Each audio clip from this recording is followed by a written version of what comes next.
A partir do versículo 5. Está acabando, irmãos. Está acabando. Apocalipse capítulo 21, versículo 5. Ora por nós, meu irmão, para a gente começar. Senhor Deus, nós nos alegramos de estar aqui e queremos, antes de tudo, te adorar, te exaltar, dizer que o Senhor é o nosso Deus, o único Deus, Senhor de nossas vidas. Amém. Te exaltamos, te adoramos nesta hora, Deus.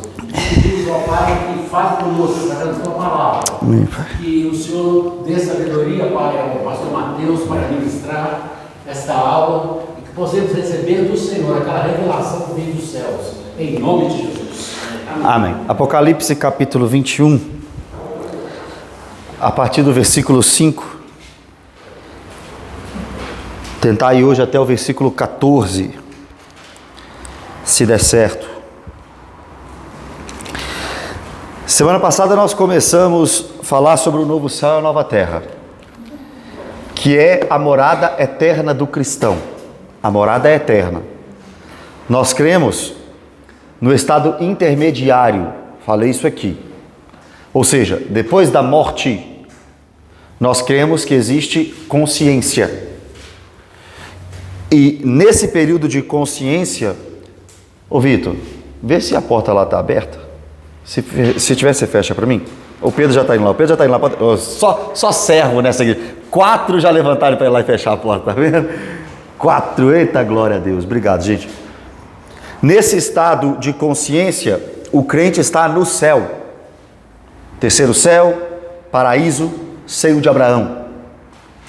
O ímpio está no Hades, que é um lugar de tormento antes da ressurreição. Mas aguardamos a vinda gloriosa do nosso Senhor Jesus Cristo. E quando Ele vier em glória, lembra que eu disse que até a terra está gemendo pela manifestação dos filhos de Deus? Ou seja, a terra também quer esse dia glorioso de Cristo. Por quê? Porque quando Cristo se manifestar, nós nos manifestaremos. Ou seja, aquilo que nos é aguardado será concretizado. A glorificação e a ressurreição. Dado esse momento, a terra que geme pelas manifestações dos filhos de Deus, também será, Romanos 8, tirada deste cativeiro que ela foi colocada não voluntariamente, é o que o texto diz. Ou seja, essa terra está presa na maldição do pecado. E na maldição do pecado ela vai ficar até o dia da restauração de todas as coisas, que é a vinda gloriosa de Jesus, que é nesse dia que seremos glorificados e ressuscitados, e será nesse dia que aquilo que é corrupto será revestido de incorruptibilidade, aquilo que é mortal vai ser revestido de imortalidade. É nesse dia. Quando isso acontecer, a terra também será restaurada, e será a junção do céu com a terra, aquilo que Isaías nos ensinava 700 anos antes de Jesus, e que agora João usa para nos ensinar também no capítulo 21 de Apocalipse. 21 e 22 não é o céu. 21 e 22 é o novo céu e nova terra. É o estado eterno. E o estado eterno é melhor do que o céu. E o estado eterno é melhor do que o Éden. Ah, não, no Éden Deus, a voz de Deus passeava pelo jardim. No Éden o homem era sem pecado, e no Éden o homem gozava da intimidade total com Deus, é verdade. Até que o pecado entrou no Éden. Então perceba que o Éden não era infalível. Lá no Éden nós tínhamos a serpente, que é Satanás. Lá no Éden nós tínhamos a possibilidade de pecado. No novo céu e na nova terra não. E por que não? Porque lá no novo céu e na nova terra, quando surgir o novo céu e a nova terra, quando essa terra for restaurada de todas as coisas, os ímpios já terão sido lançados no Guiena, e a morte e o além também, a besta também, só para quem veio no capítulo 19 e 20, a besta também, o falso profeta também, a morte e o além também. Então é muito melhor do que o Éden, porque não haverá a possibilidade de pecado diferente do Éden. Novo céu e nova terra. E aí vimos aqui, né, o simbolismo do povo de Deus como a cidade santa, a Nova Jerusalém, que desce do céu para morar no novo céu e na nova terra. E aí vimos que o tabernáculo de Deus com os homens será concretizado para todo o sempre. Não mais precisaremos do tabernáculo de Moisés, nem do de Siló, não precisaremos mais do templo de Salomão, do templo de Zorobabel, do templo de Herodes, não precisaremos mais. Porque agora é o próprio Deus habitando com o seu povo. Deus sempre quis habitar com o seu povo. Por isso que ele mandou Moisés construir o tabernáculo. Aí quando chegou na terra de Canaã, o tabernáculo estava lá. E Deus estava habitando com o seu povo. Aí quando Salomão fez o templo, Deus habitou por meio do templo. O povo vai cativo para a Babilônia, quando volta Zorobabel e Josué reconstrói o templo. E Deus ali estava nas orações dos crentes, porque já não tinha mais a Arca da Aliança. Só que para se cumprir a vontade de Deus de sempre habitar com o seu povo, ele se faz homem e vai tabernacular entre nós, vai habitar entre nós. Do que eu estou falando? Eu acabei de falar aqui de quê? Vou repetir, estava voando. Deus sempre quis habitar com o seu povo. Depois que a Arca da Aliança foi embora, e depois da restauração do templo, mas sem Arca da Aliança, Deus que sempre quis habitar com o seu povo, agora se faz homem e tabernacula, habita entre nós. Eu estou falando de quem? É claro que é de Jesus.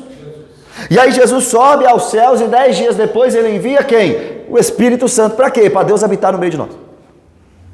E Deus está aqui habitando no nosso meio por meio dessa união mística entre o crente e Deus pelo Espírito Santo. Então Deus está aqui. O Espírito Santo está em nós. Mas vai chegar um dia que a totalidade e a plenitude dessa habitação será notória por meio do novo céu e da nova terra, onde Deus habitará com o seu povo. Aí no versículo 4 eu falei com vocês assim, ó, é lá que ele vai enxugar dos nossos olhos toda lágrima. É lá. Pastor, por que eu choro hoje? Porque você está com o pé na terra.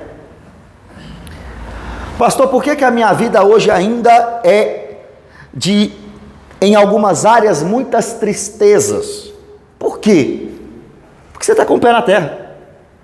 Porque você está vivo. E todos que viverem nessa terra vão chorar de tristeza. Aí eu falei semana passada, aproveita para chorar agora. Porque vai chegar um dia que ele vai enxugar dos nossos olhos toda lágrima. Aproveita se você quiser sofrer, passar dificuldade, aproveita essa vida. Porque se você é cristão, tem algum cristão genuíno aqui nessa noite? Se você for um cristão genuíno aqui nessa noite, ó, seu tempo de sofrimento está acabando. Você está numa contagem regressiva. Está acabando o seu sofrimento. Como assim, pastor? É porque está acabando a sua vida. Quando acabar a sua vida, acaba o seu sofrimento. A melhor notícia que eu posso te dar aqui nessa noite é: você está morrendo. Você está indo embora. Está quase chegando o dia da gente chorar no seu velório. E vocês chorarem no meio. Pastor, isso é bênção? Vai perguntar para Paulo, que disse: viver é Cristo e morrer é ganho. Paulo disse: eu estou doido para deixar esse tabernáculo e habitar com o Senhor. 2 Coríntios capítulo 5, versículo 8. Eu quero deixar este corpo e habitar com Deus. Aí quando esse dia chegar, meu irmão, morte e choro, tristeza e dor, nunca mais, mas é lá. E aí eu disse que tem uma igreja que colocou a placa dela assim, ó: pare de sofrer. É mentira. Pastor Pedro já está preparando a placa para colocar aqui, ó: venha sofrer pelo Evangelho. venha ser perseguido pelo Evangelho, venha ser um mártir, venha ser perseguido, venha ser odiado pelo sistema mundano. Esse é o convite. Quem quiser vir após mim, negue-se a si mesmo, tome a sua cruz e siga-me. Vem, o convite é esse. O convite é esse do Evangelho. Vem. Por isso o salvo não tem medo da morte. Não, não tem medo da morte. Diferente do ímpio, né? Que quando morre, se espera. Eu sempre falo assim, ó. Com certeza, eu sempre falo assim, ó. No velório do crente, no velório do ímpio, tem tristeza e desespero. No velório do crente tem tristeza e esperança. Esperança. A ressurreição. Aí, aqui ele enxuga dos seus olhos lágrimas, tá, Cida? Aqui, no novo céu e nova terra. Aí o texto continua dizendo, não vai ter morte mais, nem luto, nem pranto, nem dor, porque as primeiras coisas, essa terra como ela é, passaram. Aí a partir de hoje, a partir de agora, nós começamos no estudo de hoje, a partir do versículo 5. E o texto diz assim: e aquele que está assentado no trono, disse, meu Deus, quem está sentado no trono? Não é Lula não, tá? Não é Bolsonaro não, tá? Não é Trump não. Porque parece que as nossas esperanças estão em Lula, Bolsonaro ou Trump. Ah, se o Lula falar alguma coisa, acabou o mundo. Se Deus falar alguma coisa, acabou o mundo. Ah, se o Bolsonaro voltar, vai melhorar o Brasil. Só vai melhorar o Brasil quando Jesus voltar. Ah, se o Trump der a lei lá, resolve aqui. Não, é quando o pai der a ordem, pode ir, filho. É aí que vai melhorar as coisas. Nós não somos apolíticos. Cada um aqui é um cidadão que tem que ter as suas convicções políticas, etc. Mas a igreja do Senhor não. A igreja do Senhor está preocupada com o reino. Propagar o reino, pregar o evangelho, anunciar as escrituras. Quem está sentado no trono é aquele de Apocalipse 4, que parece jaspe e sardônio. É ele que está falando aqui. O que está sentado no trono parece jaspe, porque a maioria das pedras de jaspe eram brancas, total santidade. A maioria das pedras de sardônio era, né, maioria vermelha. Talvez o sangue que faz com que a gente tenha acesso ao trono. E em volta do trono tem um arco-íris de esmeraldas, paz. E em volta do trono, 4 seres viventes, 24 anciãos, os anjos e as demais criaturas, dizendo: santo, santo, santo é aquele que era, que é e que há de vir. Esse que está sentado no trono toma a palavra e diz: eis que faço nova todas as coisas. Essa terra fui eu que fiz. Foi ou não foi ele que fez, irmão? E agora ele está dizendo: eu faço nova todas as coisas. Existe uma heresia firmada no nosso meio chamada confissão positiva, que é a ideia de que tudo que você fala vai acontecer. Se você tiver fé, acontece. Só que em Romanos capítulo 4, a Bíblia diz que é o Deus que é o único que tem o poder de trazer à existência aquilo que não existe. O único que pode fazer isso é Deus. Não é a gente. Nós não temos o poder de trazer à existência as coisas que não existem. Deus tem esse poder. E agora esse que tem esse poder de, a partir da sua fala, as coisas acontecerem, Deus, o único que tem, está dizendo: eu faço nova todas as coisas. Ah, é? Faz nova todas as coisas. Amém. É porque ele já tinha feito as antigas. Então ele tem poder para fazer as novas. Gênesis 1, disse Deus: haja luz e houve luz. No segundo dia, o firmamento. No terceiro dia, as ervas, as árvores, separou as águas da parte seca. No quarto dia, o sol, a lua e as estrelas. No quinto dia, os animais aquáticos e as aves. No sexto dia, os animais terrestres, e formou o homem. No sétimo dia, ele terminou a sua obra e descansou. É esse que fez as coisas antigas que agora está falando: eu faço nova todas as coisas. E acrescentou: escreve. Vai comigo lá para o capítulo 10. Já passamos por ele. Versículo 1. Apocalipse 10, 1.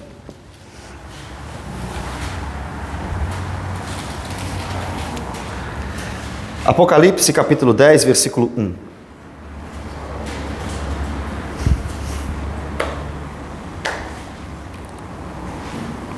Vi outro anjo forte descendo do céu, envolto em nuvem com o arco-íris por cima de sua cabeça. O rosto era como o sol e as pernas como coluna de fogo. E tinha na mão um livrinho aberto, pôs-se o pé direito sobre o mar e o esquerdo sobre a terra.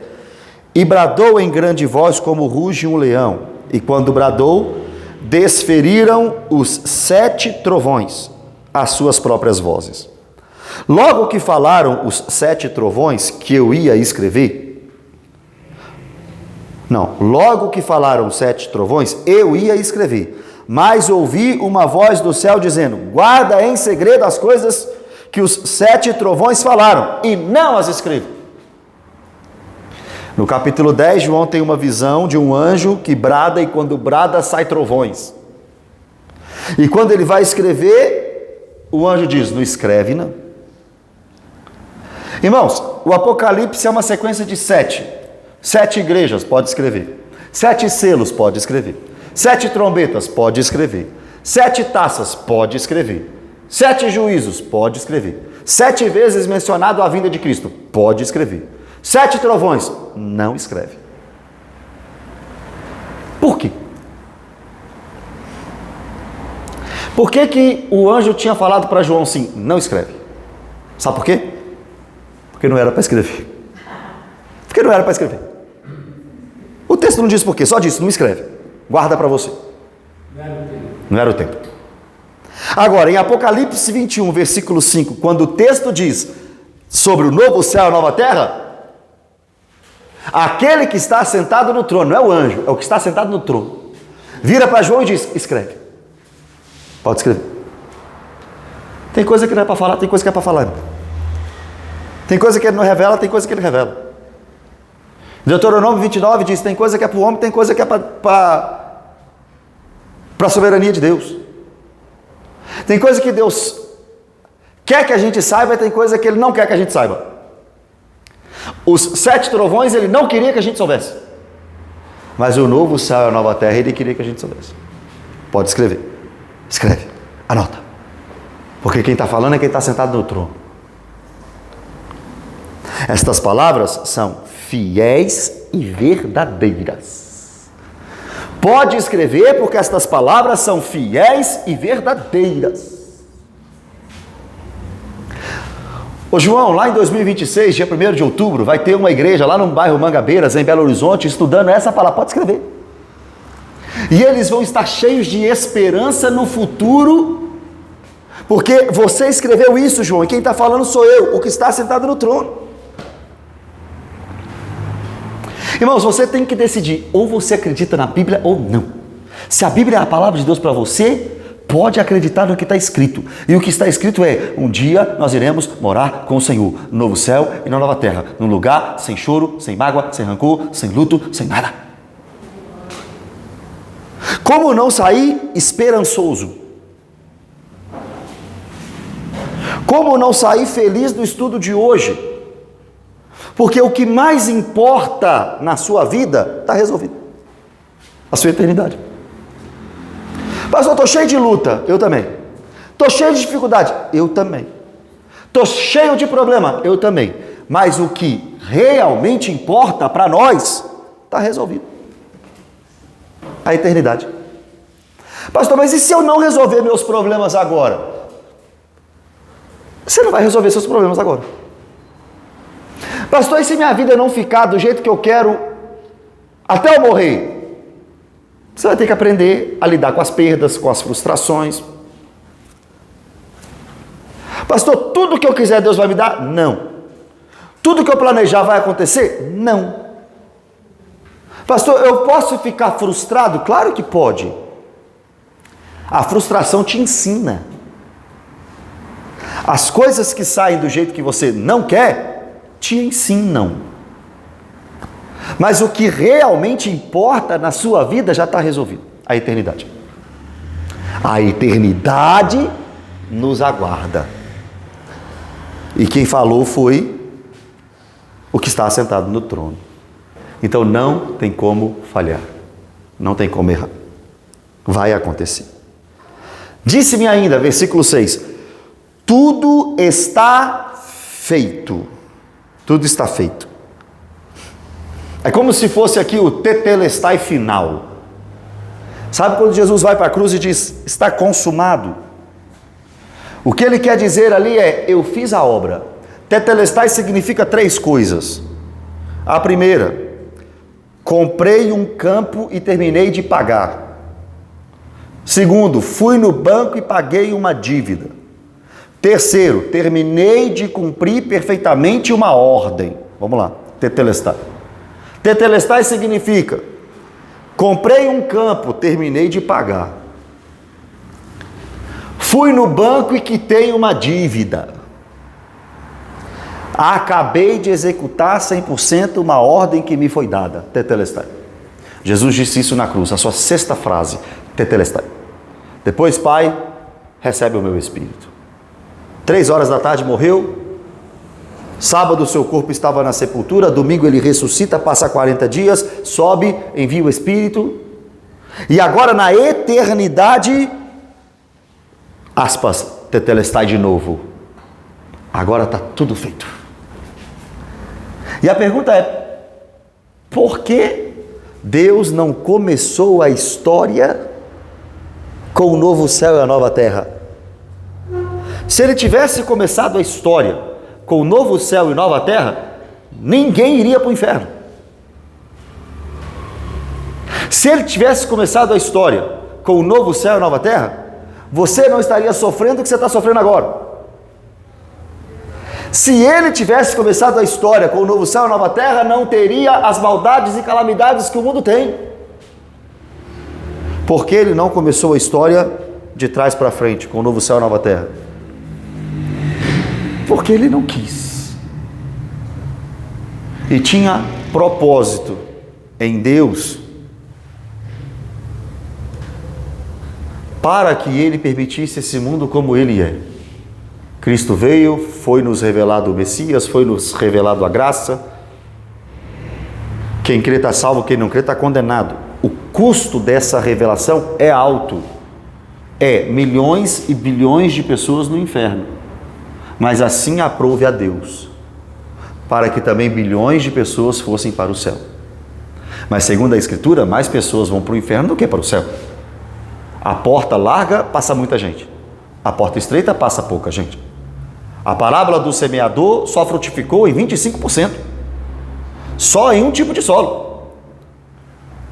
75% das sementes foram desperdiçadas. À beira do caminho, 25%. Entre espinhos, 25%. Solo rochoso, 25%. 25, 50, 75. Tudo deixou para lá. E só uma frutificou. Só o da boa terra, a 30, 60 e a 100 por 1. Porque ele quis assim. E por que ele quis que primeiro o judeu se endurecesse, para depois salvasse o gentil, para depois salvar o judeu? Por que não salva tudo de uma vez? Porque não é da sua conta. Porque ele faz como lhe apraz. Só que aqui, depois de todo esse BO chamado humanidade, história da humanidade, depois disso tudo está feito. Agora a restauração está completa. Olha isso, irmãos. Nós fomos restaurados, vivificados. Fomos ou não fomos? Estávamos mortos, mas recebemos vida. Nós estamos sendo santificados, mas ainda falta a gente ser glorificado. E a terra restaurada. Então tá bom, mas ainda não. Fomos salvos, mas ainda não. O reino chegou, mas ainda não. Estamos libertos, mas ainda não. Estamos no processo ainda. Vai chegar um dia que aí sim, tudo está feito. Quem que é o Senhor? que está falando com a gente? Ah, o alfa e o ômega. A primeira letra do alfabeto grego e a última. Eu sou início e o fim. Perceba isso aqui, ó. Eu sou o alfa e o ômega, o princípio e o fim. Essa expressão nos remete a Isaías 44. Na verdade, antes de Isaías 44, lê comigo Apocalipse 2, 8. Ó, eu sou o alfa e o ômega, o princípio e o fim. Com outras palavras, olha o que isso quer dizer, ó. Apocalipse 2, 8. Ao anjo da igreja em Esmirna escreve: estas coisas diz o primeiro e o último. Alfa, ômega, princípio, fim, primeiro e último. Aí vai para Isaías 44.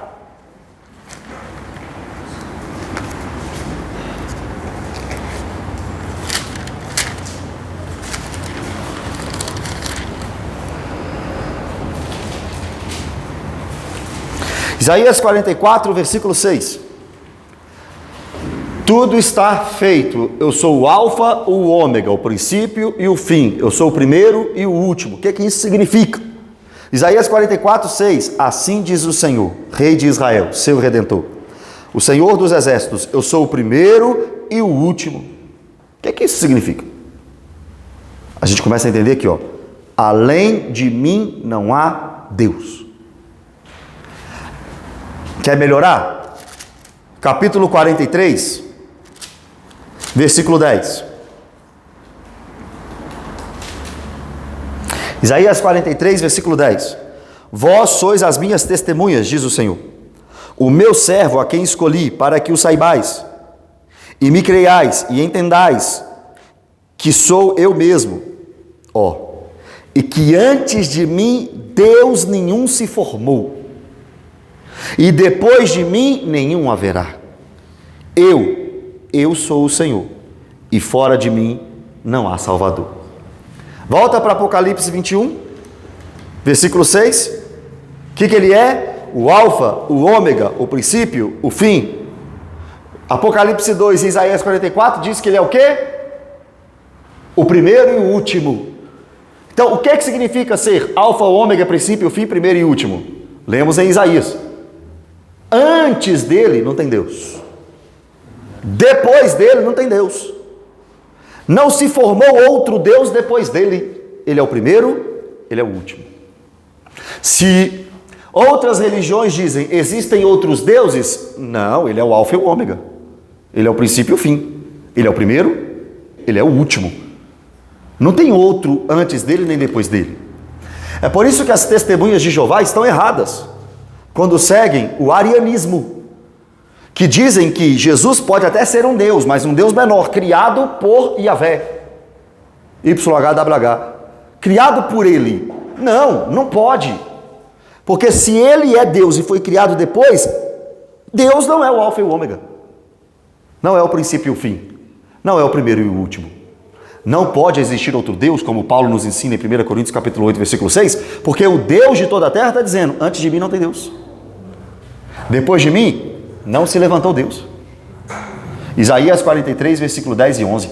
Antes de mim não tem Deus. Eu sou o alfa, antes de mim não tem Deus. Eu sou o ômega, depois de mim não tem Deus. Eu sou o primeiro e o último. Já era para você estar dando glória.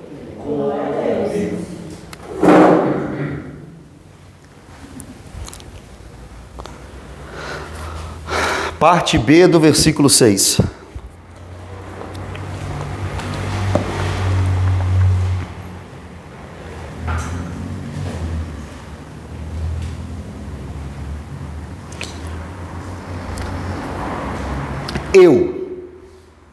O alfa e o ômega, a quem tem sede. Quem tem sede, irmão? A quem tem sede. Ah, irmão, é porque a gente vai... Eu tô anotando as revelações aqui, calma. Vai para Isaías 55. Isaías 55.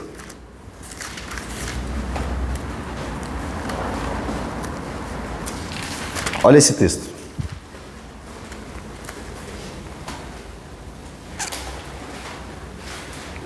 Isaías 55, versículo 1.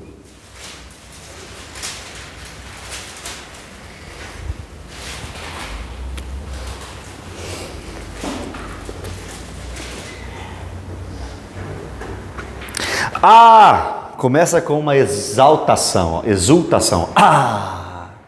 Esse texto tem que ser entendido assim. Tem coisa boa para eu falar para vocês.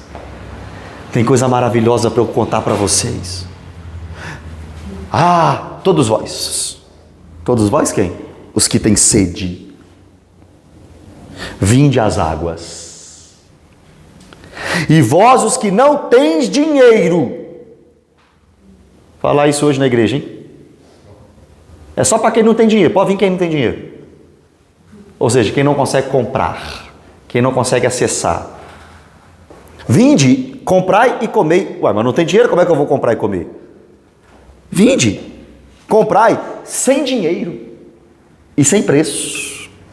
Vinho e leite. Símbolo de abundância. Não precisa comprar com seu dinheiro a salvação, não. O culto, não. O ingresso para a conferência do cantor que você gosta, não. Vem de graça. Para a conferência do pastor e do cantor que você gosta, você tem que pagar. Para ir a Deus é de graça. Vem. Quem tem sede? Quem tem sede, vem. Sabe por quê? Porque tem água. Vinde às águas. Eu sei que Deus tem para mim manancial, cujas águas nunca cessarão. Então, para você que está aqui, para você que vai me assistir lá, no canal da nossa igreja, não tem dinheiro não? Está chateado porque não vai na conferência? Pode ir a Deus de graça. De graça.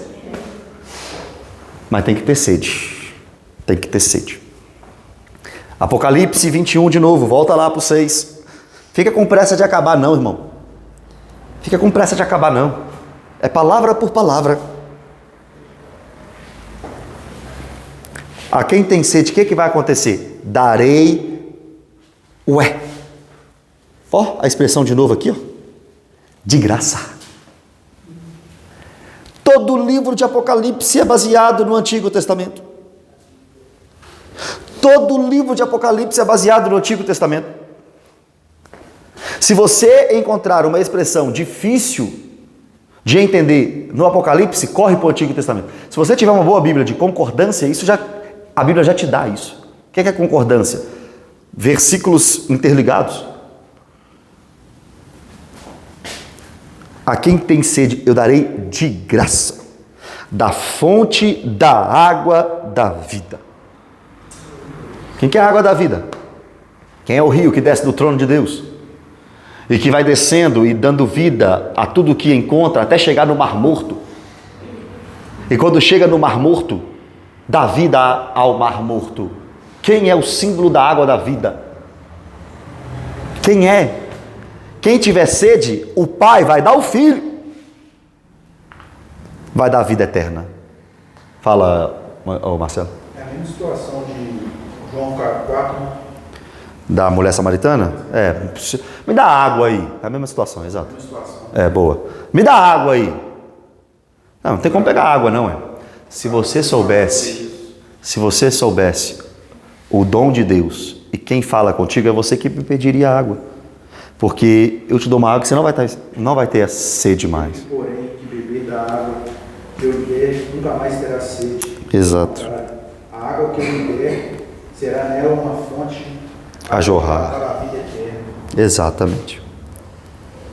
É Jesus pegando em João 4 Isaías e João pegando em Apocalipse Isaías. Amém, irmãos? É de graça, é de graça, é de graça, é de graça. Versículo 7. O vencedor herdará estas coisas. Herdará. Só pesquisar um versículo aqui.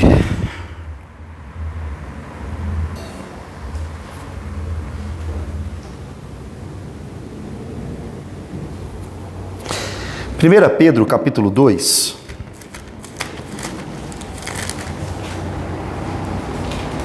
Versículo 11.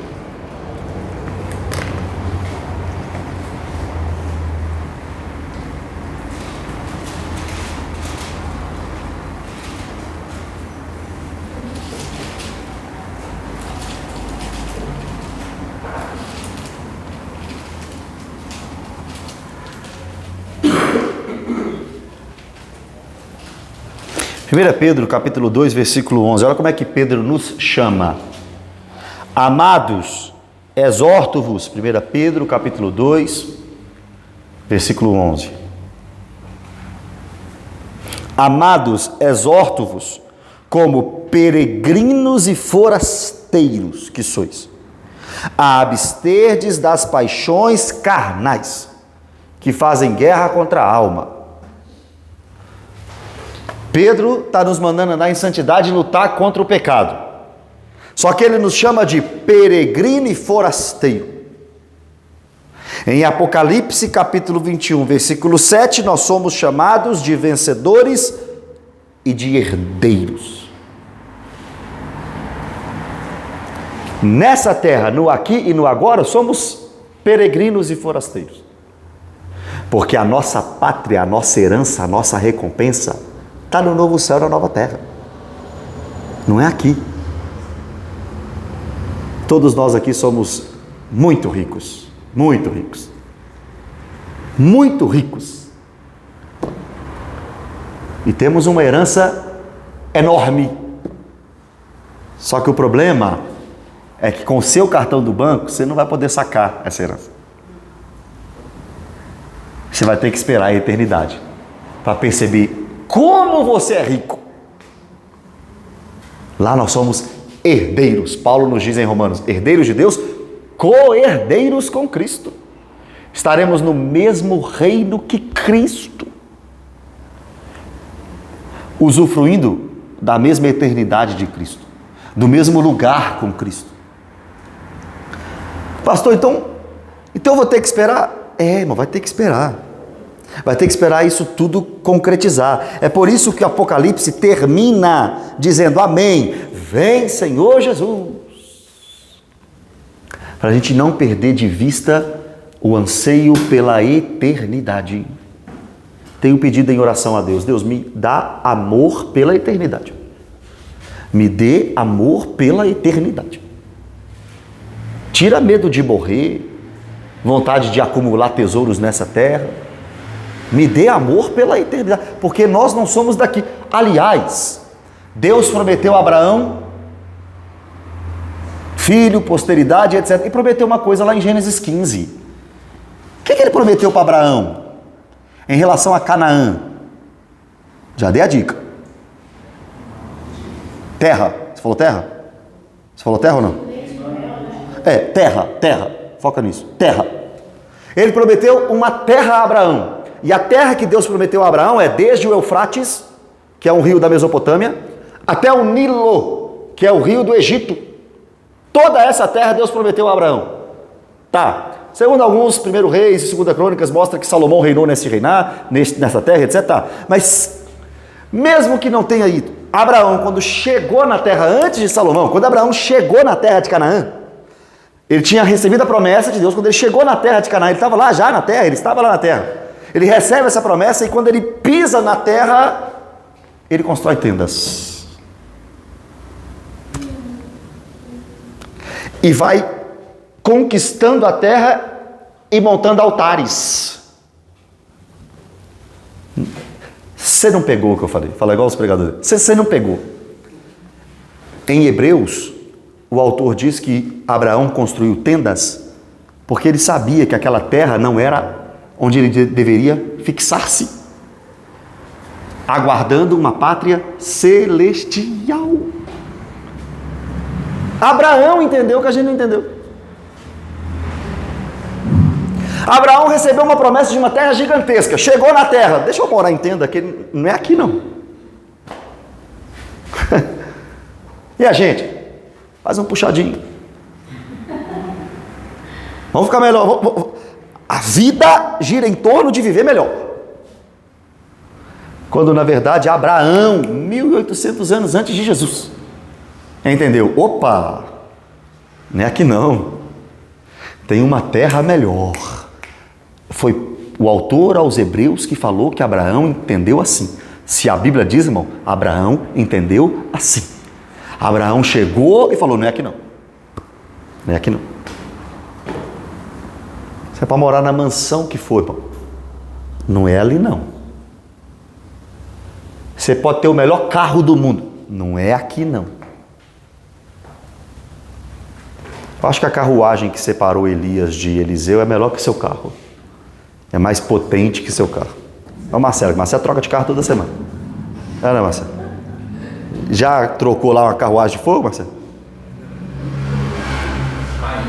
Ainda escutou, né? Ainda não mesmo.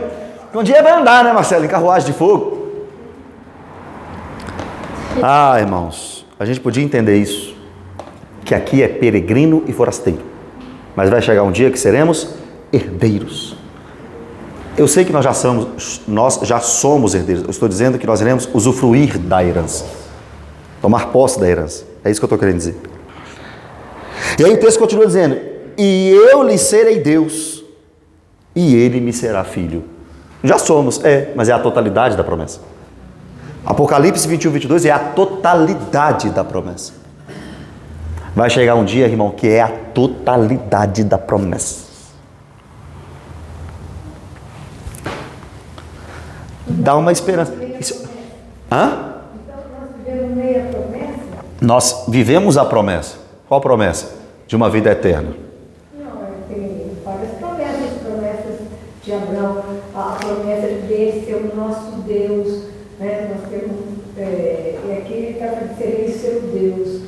Então, a totalidade, você falou que totalidade é essa aí, mesmo como que é isso? Lembra do versículo 3, que o texto diz que nós habitaremos com Deus? Hoje nós já habitamos com Deus. Hoje Ele habita em nós, Ele mora em nós. Hoje nós podemos conversar com Ele, podemos orar com Ele. Só que tudo que a senhora viver em Deus hoje, você vive de forma limitada. Vai chegar um dia que você vai viver a totalidade disso. É tão bom orar e sentir a presença de Deus, né? É só limitado aquilo ali. Sabe quando o culto foi uma bênção? Limitado. Sabe quando o louvor falou com você? É pequeno ainda. Vai chegar um dia que você vai sentir isso na totalidade. É o cumprimento da promessa. Tá bom demais esse estudo hoje. Só que agora, Deus pode falar com você a partir de agora. Porque eu não sei se todos aqui são crentes. Porque olha o texto, ó. Isso tudo aqui é para crente. Só que olha para ímpio, ó. Quanto aos covardes. Alguém tem uma versão chamada tímido? Aí, por muitos anos as pessoas pensavam assim: tímido, sou tímido. Vou orar no estudo bíblico não, sou tímido. Não vou cantar não, sou tímido. Não é?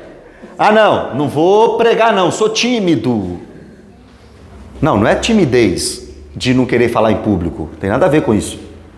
Covarde, tímido o covarde é aquele que não avança, é o que não vai, é no sentido de aquele que não decide. Medroso. Quase isso, como se fosse isso. É o que não decide, é covarde, não decide por Cristo, não decide pela obra, não decide pela santidade, não decide por uma vida com Deus. É o covarde, é o que não decide. Irmão, você conhece alguém em cima do muro? Na vida espiritual, na vida cristã? Essa pessoa já decidiu, irmão. Está do lado do diabo. Ou você é crente ou você é ímpio. Eu sou meio crente. Já viu na Bíblia assim? Sou meio joio. Meio ovelha. Não existe. Como é que 1 João 3,6? Quem conhece a Deus não vive pecando. Quem vive pecando não conhece a Deus nem não conheceu. É muito simples. Nós é que ficamos tratando bode como ovelha, joio como trigo. Se você está aqui, não muda, não quer Jesus, não arrepende, não está triste por causa dos pecados, não ama o próximo, continua traindo seu marido, continua traindo sua esposa, não muda de vida, não faz a obra, você é bode. Mas bode na igreja. É para você essa palavra. Os covardes, os indecisos. Um pé pior que o pródigo. O pródigo chegou uma certa vez e falou assim: não dá para ficar aqui mais, eu tenho que voltar. Eu quero ir para casa. Será que meu pai vai me receber? Eu preciso voltar para a casa do papai. O indeciso não, o indeciso, o covarde, o tímido, é o que domingo está na igreja, segunda está na boate. Dá glória a Deus aqui, amanhã fala palavrão. É o que está cocheando, eu acho que fala, em dois pensamentos. E aos incrédulos, aí não tem nem dúvida, os ateus. Sabe esse ateu que você gosta? Esse cantor ateu, esse ator ateu? Se Deus não trabalhar no coração dele, ele vai queimar eternamente no inferno. Outro dia peguei um voo com um ateu muito conhecido. Fui falar com ele. Quis ouvir não. Um ator. Falei assim, você é agnóstico? Não, você é agnóstico? Perguntei para ele. Ele falou, eu sou. Eu sei, eu li. Quero falar com você sobre Jesus. Não vou falar. Se aquele avião caísse, estou julgando não, mas se ele morrer sem fé em Jesus. Aliás, hoje eu estava assistindo um pastor conversando com um judeu, um rabino, e estava numa cordialidade, estava numa coisa, chamando o outro de irmão. Eu falei, meu Deus, como assim irmão? Um judeu que não crê que Jesus é o Messias. Não é nosso irmão, não. Só há um nome pelo qual importa que sejamos salvos, é Jesus Cristo. Se não passar por Jesus, não é nosso irmão. O judeu está indo para o inferno. Como o brasileiro que não crê em Deus também está indo para o inferno. Aliás, não é crer em Deus. Se crer em Deus fosse salvação, o diabo estava salvo. É crer no Filho, que o Filho é a expiação dos pecados. A salvação se dá pela fé no sacrifício de Jesus, não de saber que existe um Deus. Paulo diz até em Romanos 1 que saber que existe um Deus piora a sua situação. Sabe que existe um Deus, mas não adora Ele como Deus, piorou. Se torna indesculpável. Quanto aos incrédulos, é por isso que tem gente...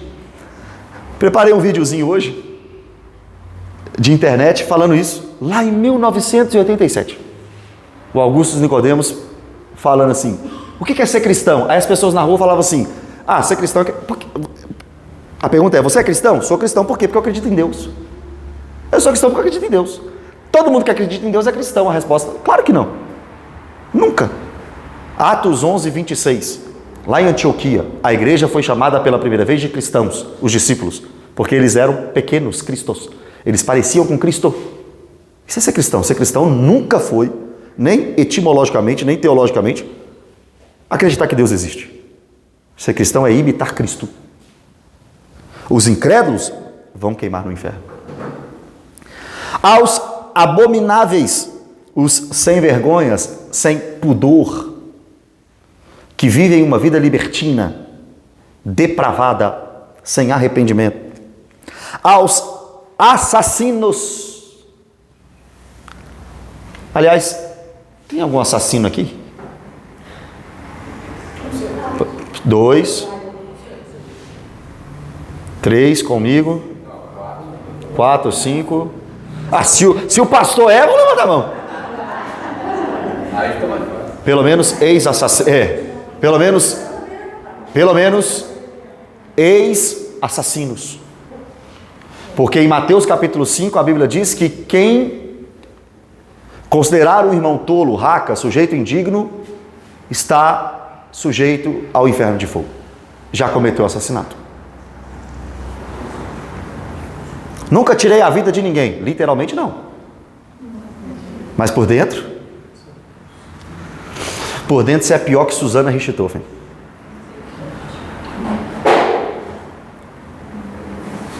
Aos impuros, os pervertidos moralmente, sexualmente. Aos feiticeiros, aqueles que agem no ocultismo. E sempre lembrem, na Bíblia, qual é o pecado que é sinônimo de feitiçaria? Adivinhação. Não. Adivinhação. Não. Não. Não.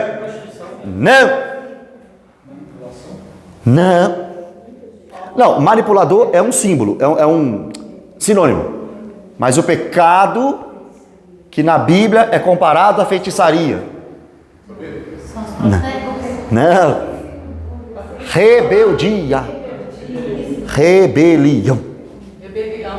Rebelião é comparado à feitiçaria.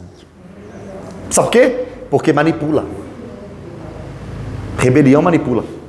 Rebelião a Deus, rebelião à igreja, rebelião aos homens de Deus. Homens de Deus, tá? Que eu falei. Falei homens que se dizem de Deus, não. Falei homens de Deus. Agora aqui, ó. Aos idólatras. Olha a lista. Tem covarde, tem incrédulo, tem abominável, tem assassino, tem impuro, tem feiticeiro. E agora chega mais uma classe. Os idólatras. Ah, pastor, essa aí não é com a gente não, né? A gente é evangélico. É só católico. O que é idolatria? É colocar alguma coisa acima de Deus. É ter algo que não é Deus como objeto de culto, de vida, de sacrifício. Se a sua vida gira em torno do seu filho, você é um idólatra. Se a sua vida gira em torno da sua esposa, você é um idólatra. Se a sua vida gira em torno do dinheiro, você é um idólatra. Se a sua vida gira em torno de Maria, você é um idólatra. De João, você é um idólatra. De pastores, você é um idólatra. De cantores, você é um idólatra.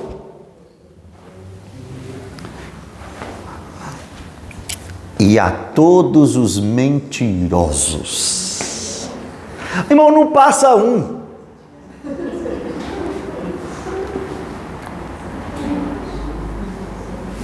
Falei com o Felipe hoje.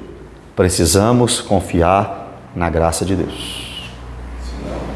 Se for por mérito. Isso aqui, tudo aqui, irmão, você pode ter sido. Mas se você passou pelo lavar regenerador do Espírito, tem perdão e você não é mais. Mas quem não passou por Cristo e ainda vive nessa prática aqui, na prática da mentira, olha o perigo da mentira. João 8,44 diz que quem vive na mentira é filho do diabo. Aí a gente fica daqui, todo mundo é filho de Deus. Não, quem vive na prática da mentira não é filho de Deus, não. Quem vive na prática da mentira é filho do diabo. Quem falou isso foi Jesus. João 8,44. O que vai acontecer com eles? Vão para o purgatório? Não existe purgatório. A parte que lhes cabe será no lago que arde com fogo e enxofre, a saber, a segunda morte. Bem-vindo ao Evangelho.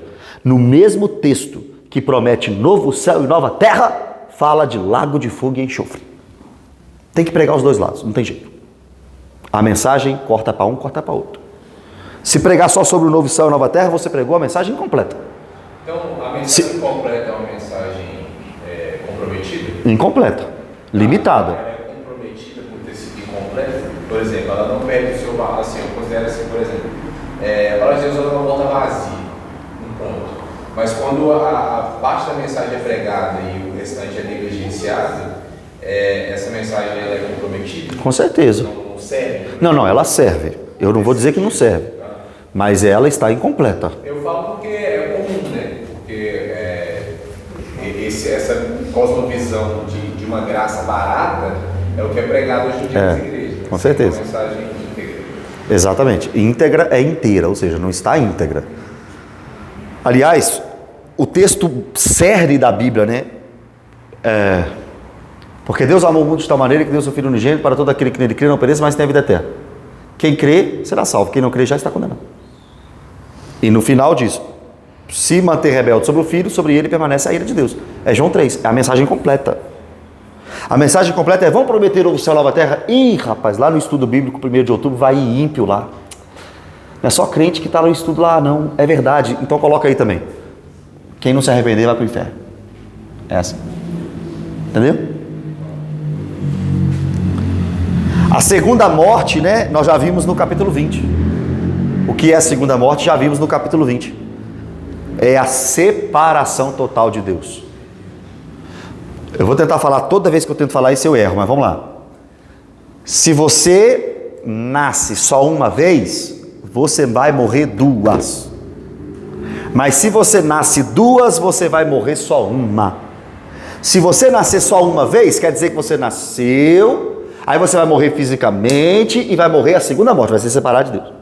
Agora, se você nascer duas vezes, nascer da mamãe lá e nascer de novo, aí você só morre fisicamente. A segunda morte você não vai morrer, não. A separação eterna de Deus você não vai morrer, não. Porque tem a morte física, que é a parte material, separada da parte material.